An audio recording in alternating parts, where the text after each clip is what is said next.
So today what we're working on is installing a mini split system here in our Two Harbors shop. So basically this unit right here will be used for heating and cooling.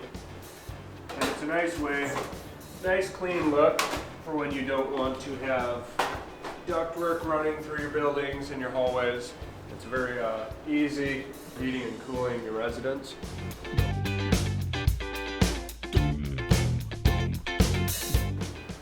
So we chose this instead of central air because there's several offices and the time that it takes to install these, it just makes sense and they work good. So each room has its own temperature, own thermostat, so you can set one room at 65 and one room at 72 degrees.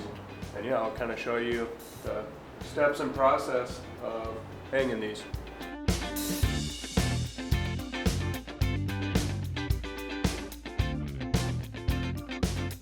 So now I'm prepping my line set tubing to flare it.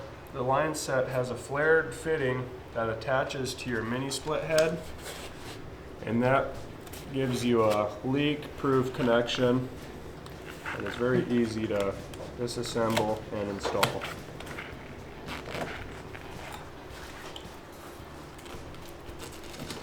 Got the inside of your pipe, because if you don't, the little copper sediment will get stuck and create issues years down the road.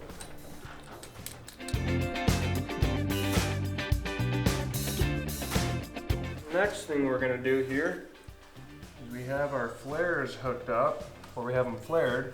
Got our nylock on there. I'm going to try not to drop this unit. Get your power running up through here, because your power always hooks up to your right side of your unit. And condensate is going to swank down into this box here. When we lift our unit up,